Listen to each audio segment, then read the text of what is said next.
বাংলাদেশের সাংবিধানিক যে প্রতিষ্ঠানগুলো রয়েছে সেই সাংবিধানিক প্রতিষ্ঠানগুলোকে আমরা যখন একটি নতুন বাংলাদেশে সংস্কার নিশ্চিত করতে চেয়েছিলাম, দুদকে সংস্কার নিশ্চিত করতে চেয়েছিলাম, বিচারালয়ে সংস্কার নিশ্চিত করতে চেয়েছিলাম, পুলিশ প্রশাসনের সংস্কার নিশ্চিত করতে চেয়েছিলাম, সাংবাদিক ভাইদের সংস্কার নিশ্চিত করতে চেয়েছিলাম, ব্যবসায়ী ভাইদের সংস্কার নিশ্চিত করতে চেয়েছিলাম, ব্যাংকিং খাতে সংস্কার নিশ্চিত করতে চেয়েছিলাম, সেখানে হলো মাননীয় প্রধানমন্ত্রী তার চিরচরিত অভ্যাস হাওয়াবেনের ভাই বোনেদেরকে নিয়ে এসেছে, কাউকে দুদকে বসিয়েছে, কাউকে বাংলাদেশ ব্যাংকে বসিয়েছে, কাউকে বিচারালয়ে বসিয়েছে, কাউকে হলো পুলিশ প্রশাসনে বসিয়েছে, কাউকে হলো পার্লামেন্টে নিজে মুখ বন্ধ করে তাকে হলো তার গ্রিন কার্ড দিয়ে বলেছে তুমি যা ইচ্ছা বাংলাদেশের মানুষের সাথে গাদ্দারি করতে পারো, তোমাকে আমি গ্রিন কার্ড দিয়ে দিলাম।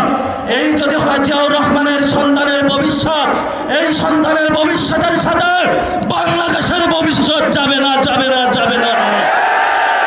বাংলাদেশের ভবিষ্যৎ যাবে উসমান হাদির পথে, বাংলাদেশের শান্তির পথ যাবে আমাদের ৭১-এর শহীদদের পথে, বাংলাদেশের ভবিষ্যৎ যাবে ২৪-এর গণ অভ্যুত্থানের শহীদদের পথে।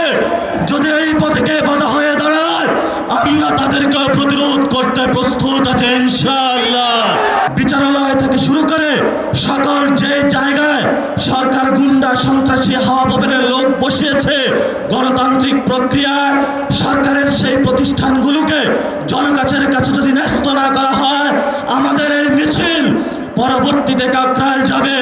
এক এক করে সরকার যে পরিকল্পনা করছে বাংকার বানানোর জন্য, আমরা সেই বাংকারে গিয়ে উপস্থিত হয়ে বলবো বাংলাদেশ স্বাধীন। সেই স্বাধীনতার আওয়াজ দিয়ে আমাদের এই মিছিল চলবে, আজাদির সংগ্রাম চলবে।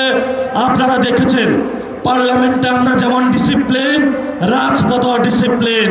সরকারের প্রশাসনের ভাইদেরকে বলবো আমরা এখানে ডিসিপ্লিন কায়দায় আছি, ভবিষ্যতেও থাকবো।